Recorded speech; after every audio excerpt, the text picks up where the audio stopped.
Parang sinampal ng 3 beses. Opo. Parang sinampal ng 3 beses dito si dating Pangulong Duterte dito sa zona ni PBBM. Nako. Bakit nasabi nating 3 beses na parang sinampal? Kasi unang-una ho ay yung war on drugs. Pinagdiinan ni PBBM na walang extermination, walang pagpatay na ginagawa ngayon laban sa illegal drugs at talagang pangangalaga ng human rights. Yun ang unang sampal kay Digong. At ang pangalawang sampal siyempre itong sa West Philippine Sea. Talagang pinanindigan ni PBBM na atin yung West Philippine Sea at ang ating paninindigan dyan ay hindi kathang isip lamang. So yun ang 2 sampal. Ano naman itong pangatlong sampal? Ay siyempre ang pangatlong sampal ay ang Pogo. Alam naman natin na ang talagang lumikha niyan o talagang namuno para yan ay maisakatuparan o palaganap sa Pilipinas ay itong si dating Pangulong Digong. So tatlong sampi kaya ginawad ni PBBM kay dating Pangulong Digong. At iyan nga inilabas ng mga vlogger ng DDS, mga DDS supporters, mga vloggers. Kasama na dyan si Harry Roque na nagrally doon ng maisog rally sa New York. Kaya inilabas nga itong di umano ipolboron video ni PBBM. At ngayon nga ay sinasabi ng panig ng administration ni PBBM na ito ay deepfake o AI ang gumawa, artificial intelligence. So baka makasuhan itong mga nasa likod nito. At isa nga dyan si Roque yan ang nagpalabas dyan sa maisog rally. When it comes to maisog, sino ba ang magtatagumpay kapag pinalalaganap nila yung maisog rally na yan? Kanino bang benefits yan?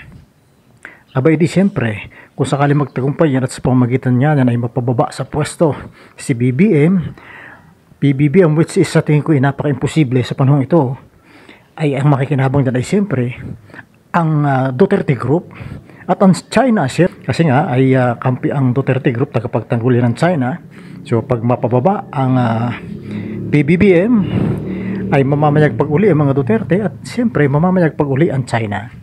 Kaya balik tayo dito sa maisog.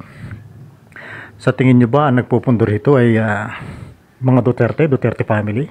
Sa tingin ko hindi sila magpupundo dyan, hindi sila maglalabas ng pera dyan. So nakikita kong posibleng magpundo dyan. Hindi ako sigurado ha. Pero ang tingin ko lang na magpupundo dyan ay yung si Kibuloy at ang China. Palagi ko hindi magbibitaw ang mga Duterte ng pera dyan, lalo na ngayon. Mukhang hindi na tuloy-tuloy ang daloy ng kwarta mula sa kabambayan patungo sa kanilang lukbutan. So hindi yan magbibitaw ng pera dyan sa mga maisog rally na yan. Ang aking wild guess dyan yan ay pinupunduhan ng China at pinupunduhan ni Kibuloy. So yun po, balikan natin itong pulburon video. Tingnan natin kung talagang matutuloy itong pinaplano ng gobyerno, lalo na ng DILG, ng DOJ, malamang nasampahan ng kaso ang mga nasa likod na nagpakalat nito doon sa New York, sa maisog rally doon. Nakitang-kita natin nagsasayaw at naglululundag, nagsisigaw ang dating human rights lawyer na biglang nagtumbling at naging kasapakat na ng China, tagapagtanggol ng mga Duterte. Walang iba kundi si Harry Roque. Abangan natin kung siya ay makakasama sa mga arestuhin. Kasama rin si Maharlika o Buljak TV at iba pang mga vloggers na halatang pro-China, pro-Duterte, pro-Kibuloy, pro-Bantag at iba pang pro na ikang ay kasalungat ng prinsipyo ng kasalukuyang administrasyon. An effective anti-illegal drug strategy. Extermination was never one of them.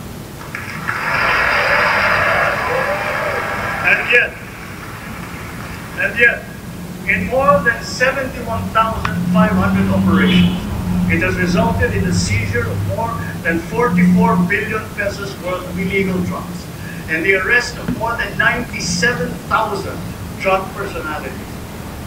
More than 6,000 of those arrested were high-value targets. 440 of them were government employees, of whom 42 were uniformed personnel.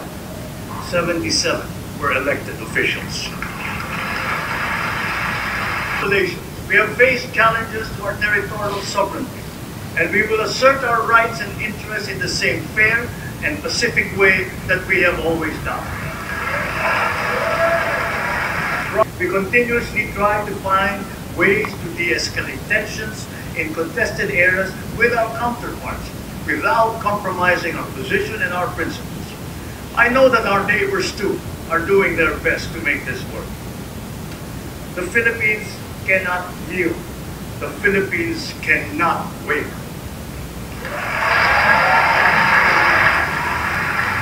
We are now more conscious as a people and strategic in heightening our aerial and maritime domain awareness. We are continuing to strengthen our defensive posture, both through developing self-reliance and through partnerships with like-minded states. Ang West Philippine Sea ay hindi katang-isip natin lamang. Ito ay atin. Ito ay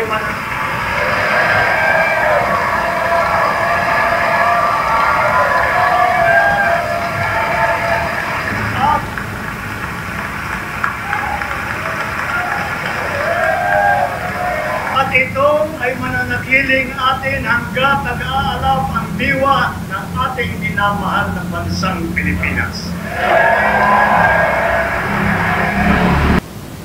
At ngayon po, naririnig po namin ang malakas na sigaw ng taong bayan laban sa mga pogo.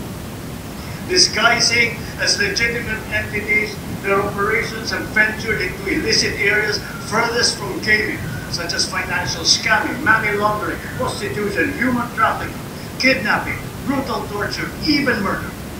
The grave abuse and disrespect to our system of laws must stop. Kailangan nang itigil ang paggulo nito sa ating lipunan at pagkakapastangan sa ating bansa.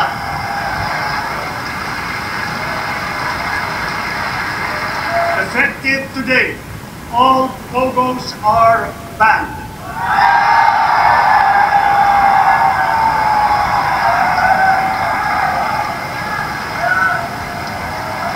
Malaking kaibahan. Ibang-iba po ang sona ni dating Pangulong Rodrigo Duterte kumpara dito kay PBBM. Ay bakit malaking pagkakaiba? Aba ay nakakahiyang ilagay sa libro. Kung hindi mo i-edit ay hindi maaaring ilagay sa history books. Nako, ang mga speech ni Duterte na puro mura. Meron pang mga below the belt na jokes na talaga namang puro kabastusan.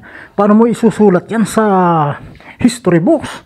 Eh itong kay PBBM ay ito pwedeng ilagay sa history books ng mga bata, hindi lang sa Pilipinas kundi pati sa abroad ay hindi nakakahiya itong ibiyang-yang sa mga libro, sa mga world history. Hindi ito nakakahiya. Ay ang kay Digong, nako po, ay nakakahiya. Hindi ko alam kung sinong author or editor ang maglalakas loob na ilimbag nang walang edit, nang hindi ine-edit ang speech nitong si dating Pangulong Rodrigo Duterte. Napakalaki ng kaibahan. Naku, ay langit at lupa ang milya-milyang agwat ng kalidad ng sona ng dalawang Pangulong ito. In favor of PBBM siyempre.